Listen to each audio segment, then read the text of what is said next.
I am Nick Moore reporting live from downtown Rolla, Missouri. A few hours ago, a freight train carrying hazardous chemicals derailed near the central train station. The spill of hazardous and apparently toxic substances has sparked an urgent response from the emergency teams and forced the evacuation of nearby neighborhoods and businesses. Authorities are working quickly to contain the situation, and joining me now to discuss the response is the incident commander who is leading the response team at the site. Hello. Hello, thank you for taking a brief moment to speak with me during this troubling incident. Can you explain the state of the situation you and your team encountered upon arrival? Well, yes, of course, when we arrived, we knew we had a lot of work to do. We knew there was a train derailment and some of the hazardous materials on it, namely some chlorine gas and ethanol, we knew we had to tackle. Chlorine being a hazardous material, you don't want to inhale it, get away from it as soon as possible, and the ethanol being a rather large fire hazard that we are expecting due to some recent reports. Understandable. I've been told that evacuation orders have been issued. Can you speak to the area affected and how your team is working to keep the surrounding community safe? Yes, sir. Actually, I got the areas in my hand right now. Essentially anything from the S&T football field all the way down to Walmart. Anything between is being evacuated, as well as from the highway all the way to about South Olive Street for the ethanol fire. We also have a second zone for the chlorine, considerably smaller, but it is from Schumann Park all the way down to 14th Street. If you're in that area, you want to get out, just don't inhale any of that. We're working closely with first responders. We already have the fire brigade looking at the ethanol and ready for some fire retardant foam. It's comforting to see how prepared your team is to have all these zones identified so quickly. Can you explain the tactical objectives you and your team have developed for dealing with this incident going forward from here? Yes, sir. So our main priority is keeping people safe and controlling the hazards, keeping the fire down and the chlorine gas contained. With that, we're making sure to get some fire retardant foam and water sprays, or fire retardant foam on the ethanol, and water sprays on this chlorine gas. The rain's been helpful, but we want to make sure that we're here for it if it does stop. With that, our entire team has each got a very specialized role. We wanted to make sure that we respond to this quickly and swiftly to ensure no one gets hurt. Absolutely. Yes, sir. And I need to get back to my team, finish the response. Thank you for your time. Thank you. I'm on my way to the evacuation zone joined by Logan, who was near the incident area when the train derailed. Can you tell us a little about your experience? I was kind of just spooked because first I heard this loud bang, and then there was a bunch of people around the park just kind of like freaking out. So I just kind of picked up my stuff, and then sirens started coming along, and then I just kind of listened to what they said and just started heading that direction because I was starting to smell bleach, and I was just a little panicked. Sure, I completely understand your concern, and I want to assure you that the team on site is highly trained and working hard to make the area safe again. That's good to hear. My team and I are about to be on our way to the staging area where we have the opportunity to meet with a science expert from the response team.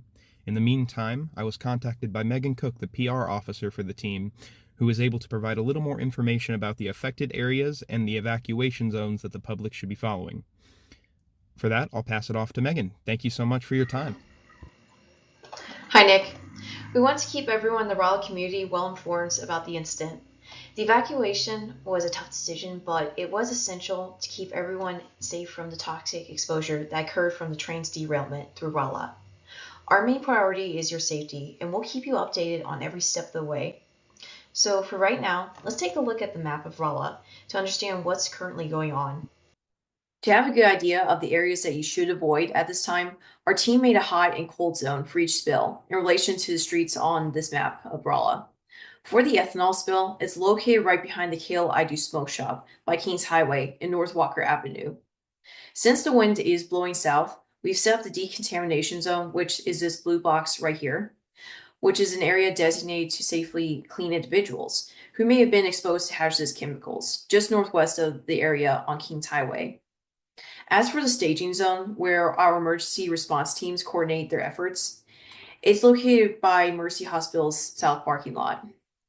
If you need to go to Mercy Hospital for any reason, please use Route 44 onto 76 to safely avoid any fire hazards from the ethanol spill. Moving on to the chlorine gas leak that was released, is located just south of Schumann Park, which is on East 12th Street. near the Greek life houses on campus. The decontamination zone for the spill is on the west edge of the hot zone on East 12th Street. As for the staging zone, it's located right on the west side of Schumann Park. For both incidents, we've designated the evacuation areas at Walmart, which is off of South Bishop Avenue, as well as Missouri S&T's Innovation Lab, which is right off of Old Route 66. We do urge everyone in these areas to follow the evacuation orders as soon as possible. Most importantly, we want to inform everyone that there have thankfully been no fatalities or injuries reported.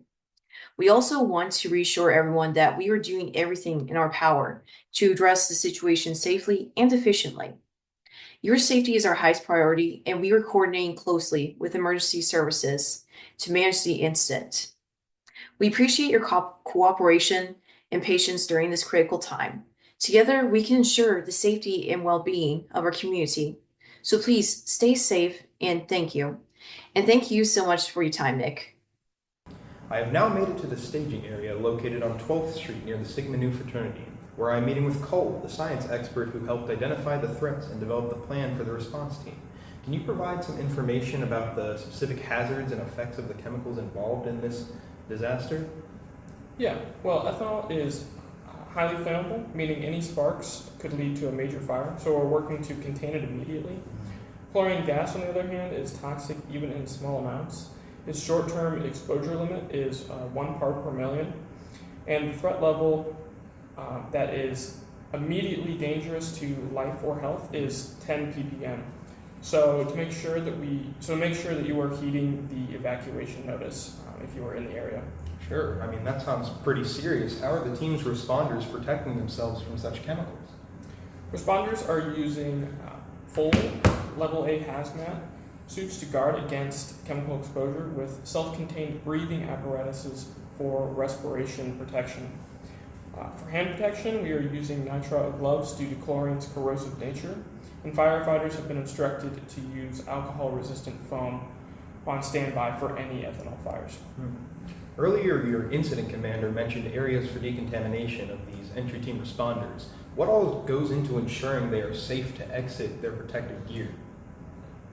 Well, once the entry team gets finished with their action items, they head straight to the decontamination corridor, just located outside of the hot zone, where we have set up a 3-step decontamination using a water rinse. This is the protocol for chlorine exposure, as the entry team is only needed to contain the chlorine leak on a valve, while the fire department handles the ethanol with foam. Sure. Well, thank you for your time and the helpful details you provided to inform the surrounding community and our audience. Well, this has certainly been a difficult day for Rolla, but the safety of the community and the environment remains the top priority. As we wrap up, the response team is focused on containing the hazardous materials and addressing any potential environmental impact. Evacuations are in place and decontamination efforts are underway. We encourage everyone to stay informed and follow the latest instruction from local authorities. We will continue to monitor the situation closely and provide updates as they become available.